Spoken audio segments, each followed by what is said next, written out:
Salam alaikum, bonjour tout le monde, j'espère que vous allez tous bien ainsi que toute votre famille et vos proches. Ça c'est la première vidéo que j'ai essayé d'enregistrer pour expliquer les cours que j'ai mis en ligne. Parce que j'ai constaté que beaucoup d'étudiants ont du mal à suivre les cours que je poste dans mon site et c'est un peu compliqué en fait, je le sais très bien. Donc j'essaie de vous préparer pour chaque cours une explication adéquate par rapport aux informations que j'ai mises en fait. Et en fait, dans les cours, c'est un peu trop détaillé. Ça, c'est clair. Mais il ne faut pas tout apprendre par cœur. Il faut juste essayer de comprendre. Et là, dans ces vidéos-là, donc dans ces présentations, je vais mettre l'essentiel que vous devez retenir. Donc, essayez de suivre. Et si vous avez des questions, vous pouvez toujours m'envoyer un email et je vais répondre à toutes vos questions. Et si vous trouvez que l'idée des vidéos est pratique, donc il faut juste me tenir au courant et je vais préparer des vidéos pour les cours prochains, Inch'Allah. Donc voilà, je vais continuer à partir du dernier point qu'on a atteint avant les vacances, qui est les propriétés physico-chimiques des acides nucléiques. Donc le prochain point, c'est la topologie de l'ADN ou le super-enrôlement de l'ADN. Donc avant de commencer l'explication de ce point, il faut juste faire un petit recul et revoir un petit peu la structure de l'ADN qu'on a déjà vu, parce que c'est important pour comprendre le reste du cours. Donc l'ADN, vous savez tous qu'il existe sous différentes formes, la forme A, la forme B et la forme Z. Mais la forme B, c'est la forme prédominante dans la nature. Et pour cette forme-là, donc l'ADN, il tourne dans un sens droit.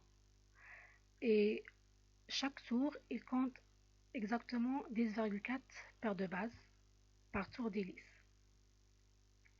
En fait, dans ces conditions-là, l'ADN est sous sa forme la plus stable, donc il est sans contrainte. Donc si on change le nombre de paires de bases par tour d'hélice, il devient instable. Donc ça, il faut vraiment le retenir. Donc c'est ça, donc vous avez la forme prédominante, c'est l'ADN B, et l'hélice, c'est une hélice droite, et le nombre de tours de base par tour d'hélice, c'est, on va dire 10, mais le chiffre exact, c'est la moyenne, c'est 10,4 paires de bases par tour d'hélice. Donc, si vous avez un ADN qui est dans ces conditions-là, il est sans contrainte et on appelle ça un ADN relâché.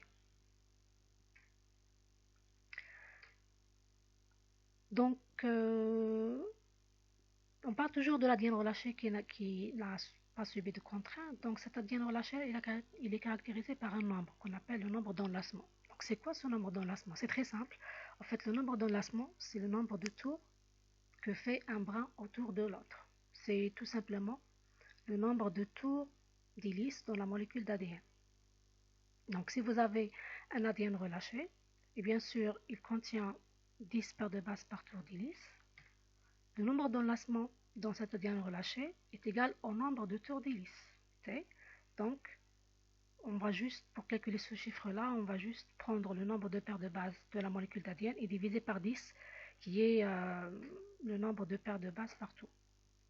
Donc, on va prendre l'exemple ici d'un ADN circulaire relâché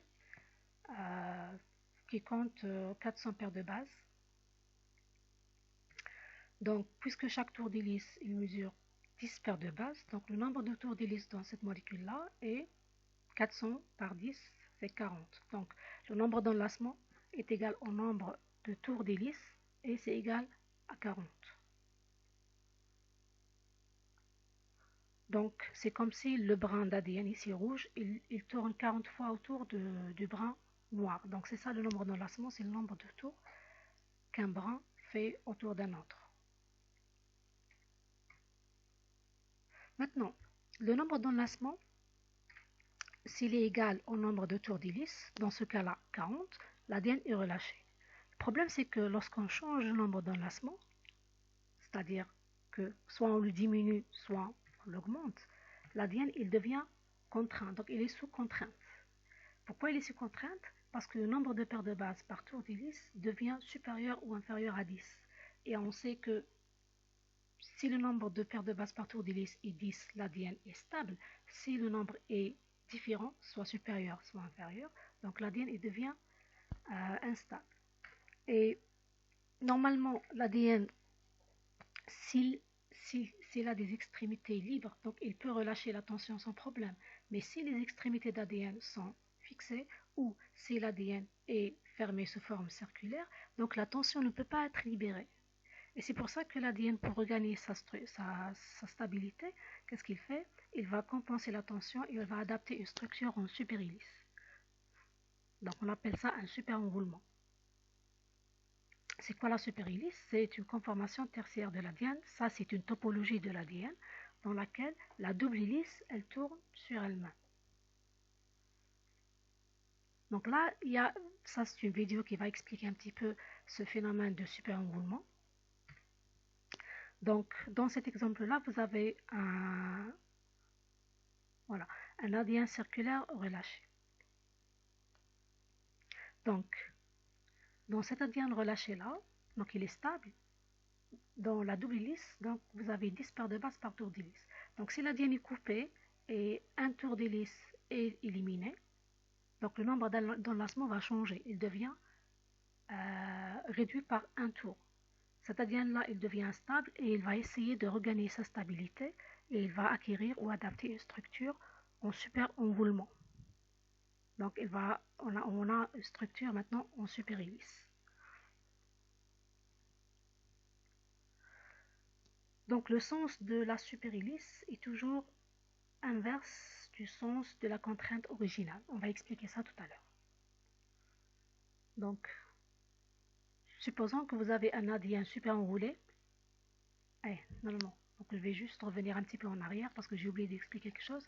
C'est que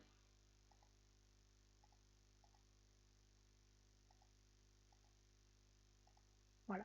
Donc là, ce qu'on a fait ici, c'est qu'on a réduit le nombre de tours par 1. C'est-à-dire que vous avez le nombre de tours est réduit par 1. Donc, l'ADN, qu'est-ce qu'il va faire? Il va adapter une structure en super-hélice avec un tour de super-hélice. Donc, le nombre de tours de super-hélice est égal au nombre de tours d'hélice ajoutés ou éliminés. Donc, si vous avez un ADN avec 5 tours de super-hélice, si on essaye de le dresser, on va voir que cet ADN-là, il manque 5 tours d'hélice.